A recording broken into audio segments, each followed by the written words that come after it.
Kemudian silakan Pak Pandapotan. Ada yang mau ditanya dengan Dr. Marzin?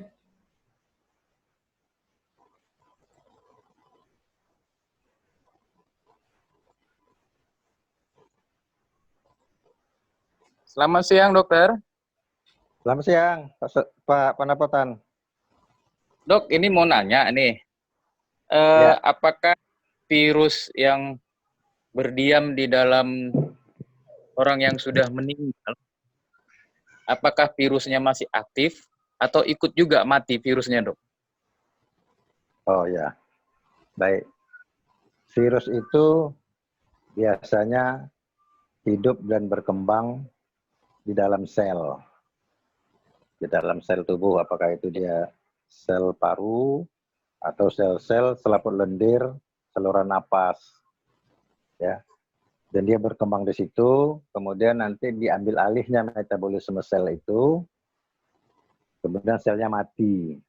Kalau selnya mati, dia akan keluar, dia akan mencari sel yang lain, sel yang hidup. Jadi kalau orangnya sudah mati, berarti sel-selnya juga mati. Yeah. Kita ini hidup kan karena sel-sel kita hidup, sel jantung kita hidup, sel otak kita hidup, paru-paru hidup. Begitu orangnya meninggal, berarti seluruh selnya akan mati, maka virusnya pun juga akan mati. Tidak ada lagi sumber metabolismenya di dalam sel itu. Berapa lama dia mati? Secara teoritis dikatakan kira-kira 3 jam setelah sel itu mati. Dan sel itu mati keseluruhan di tubuh kita kan tidak sama ya. Oh gitu ya. Berhenti bernapas seperti jantung berhenti, selnya pun mati, dan matinya itu tidak serentak ya. Mungkin ada yang duluan, ada yang belakangan. Jadi secara umum kalau dia sudah mati, maka virusnya juga mati karena sumber makanannya nggak ada lagi. Gitu Pak Pandapotan. Nah, apakah misalkan itu bisa menularkan juga kepada yang lain, dok? Jenazahnya itu yang 3 jam itu, dok. Sehingga penanganannya kalau kita lihat pasien-pasien yang sudah meninggal itu dibungkus plastik, beda dengan penanganan yang sudah meninggal penyakit lain, dok. Ya. Dikhawatirkan kalau kita di Indonesia ini kan ada suatu budaya jenazah itu ditangisi, kadang-kadang diciumi ya setelah dimandikan. Kalau di agama Islam biasanya jenazah itu dimandikan. Jadi kalau jenazah pasien penyakit menular itu tentunya pemandi atau orang yang memandikan jenazah itu juga harus pakai alat pelindung diri. Dan biasanya yang menjadi sumber penularan itu adalah cairan tubuh dari yang meninggal. Bisa cairan dari mulut, cairan dari hidung, cairan dari lubang-lubang di tubuh, dari telinga. Ya biasanya kan kalau orang meninggal, seluruh lubang-lubang tubuh itu mengeluarkan cairan. Nah kalau itu cairan itu bisa dibersihkan dan ditutup, ya itu tadi berapa lama dia bisa hilang itu secara teoritis sekitar 3 jam. Kemudian apakah ditutup plastik ya untuk lebih meyakinkan. Kalau bisa setelah dipulangkan jangan lagi ada yang memegang-megang jenazah itu langsung. Apalagi menciumnya, karena mungkin saja masih ada melekat di kulitnya itu cairan tubuh yang masih sel-selnya masih hidup dan masih bisa berpindah. Begitu Pak. Satu lagi dok, terakhir dok. Tadi kata dokter kan 3 jam itu mati semua. Nah, seandainya itu jenazah lebih dari 3 jam baru dikembalikan kepada keluarga, katakanlah 6 jam atau 8 jam dikembalikan ke keluarga. Apakah bisa dikatakan jenazahnya itu sudah terbebas dari virus, dok? Sehingga diperbolehkan diberikan kepada keluarga. Iya, secara teori bisa kita katakan begitu, tapi kan sebaiknya memang tidak disentuh lagi begitu. Karena kan banyak faktor juga yang bisa menyebabkan, mungkin ada beberapa virus itu kan jumlahnya banyak Pak, jutaan jumlahnya. Mungkin dari satu tetes cairan tubuh itu mengandung virus mungkin jutaan dia. Jadi artinya kalau ada yang masih tertinggal di situ, masih mungkin, walaupun memang di tubuh itu sudah sel-selnya sudah mati, tapi mungkin ada percikan-percikan yang masih ada di situ. Jadi untuk pengamanan sebaiknya jangan disentuh lagi, jangan dibuka. Gitu. Baik, sudah ya Oke Pak dok, pendapatan? makasih. Siap dokter, Baik. makasih. Oke, mungkin sekarang Baik, kepada ya. Devi. Ada yang mau ditanya? Iya. Assalamualaikum warahmatullahi wabarakatuh. Waalaikumsalam. Jadi tadi kan katanya nyeri perut itu bisa ciri-cirinya secara tidak langsung bisa ciri-cirinya COVID-19 ya. Soalnya beberapa minggu terakhir ini perutnya suka nyeri. Langsunglah pikiran yang aneh-aneh gitu. Apalagi di dekat kami ini pun orangnya kayaknya santuy-santuy kali. Nggak ada mau di rumah aja, malah rame aja gitu jalan-jalan dekat rumah ini. Gimana nih ya Pak? Sebenarnya kalau kita lihat gejala dan tanda dari infeksi COVID-19 ini tidak ada nyeri perut. Nyeri perut itu adalah kalaupun ada itu yang tidak khas.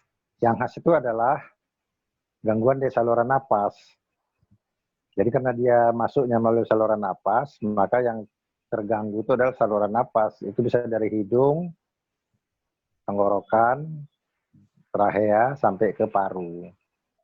Dan biasanya gejala itu berupa demam, batuk, pilek. Pilek pun tidak seperti pileknya kalau dia infeksi virus, influenza, atau yang disebabkan oleh bakteri.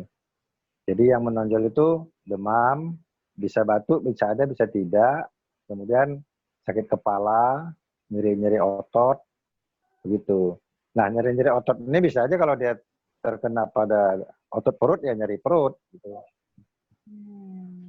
Nyeri pinggang bisa, dan rasa lelah. Ya, seperti kita kalau kena infeksi influenza, rasa lelah, nyeri-nyeri otot begitu, sehingga banyak orang yang melakukan kerokan misalnya kan. Tapi nyeri perut itu tidak khas ya. Dan ingat, juga ada juga yang tidak ada gejala, itu yang disebut dengan asimptomatik. Virusnya ada di tubuhnya, dia bisa mengeluarkan virus melalui batuk, bersin, atau melalui bicara, atau melalui cairan tubuhnya yang menempel di benda-benda yang dipegangnya. Begitu, Bu. Iya, dengar kayak gitu makin nyeri perut saya jadinya, Pak. Itu nanti tanya ke dokter Dino, itu ada pengaruh pikiran. Cemas ya. Jadi bukan ibu aja, hampir semua. Kami para dokter pun juga begitu, takut. Nah, takut itu boleh, tapi jangan berlebihan. Ya. Karena tidak ada orang yang kita katakan bisa bebas dari kemungkinan kena. Kenapa? Karena kita juga masih berhubungan dengan sesama manusia, terutama keluarga kita. Begitu, Bu. Iya, itu aja, Pak. Nah, ya, jadi Baik, ya. Jadi Bu Devi ini juga pasiennya dokter Umar. Jadi dia mengalami berlebihan. Jadi dia mengalami psikosomatis lambung. Jadi ketika dengar COVID, makin naik lambungnya. Dengar kata dokter Anwar sakit perut mengakibatkan COVID, makin jadi stresornya makin bertambah. Jadi bedakan jangan itu ya, ke situ. Devi ya. Jangan semua dihubungkan ke corona. Mungkin ada tips Pak Umar untuk pencegahan Pak Umar, preventif buat kita-kita semua. Ya, kalau seperti yang saya sampaikan tadi, preventif ini yang paling penting. Jadi dia ada dua komponen kesehatan individu dan kesehatan masyarakat. Jadi memang orang-orang public health ini yang berperan di preventif promotif. Jadi kalau saran saya memang, kalau saya pribadi memang lockdown total dengan segala risikonya. Risiko ekonomi, risiko sosial, dan itu sudah dibuktikan oleh negara-negara yang tidak tanggung-tanggung melakukan preventif, seperti Wuhan, seperti Malaysia, ya, dan Spanyol misalnya, Saudi Arabia. Saudi Arabia kan langsung di stop terus orang yang masuk. Nah, saya kira begitu. Mengenai yang banyak beredar di media sosial tentang segala macam obat yang menaikkan imunitas, itu saya belum bisa merekomendasikan karena belum ada suatu penelitian yang sahih, yang itu hanya baru menduga-duga. Tapi kalau mau coba silakan, kalau tidak ada yang aneh-aneh nggak ada masalah. Tapi kalau saya tidak merekomendasikan, tetap nutrisi yang cukup, asupan gizi yang cukup, yang berisi mikronutrien dan makronutrien. Begitu, Dr. Anwar. Oke, terima kasih Pak Umar. Assalamualaikum warahmatullahi wabarakatuh. Waalaikumsalam warahmatullahi wabarakatuh.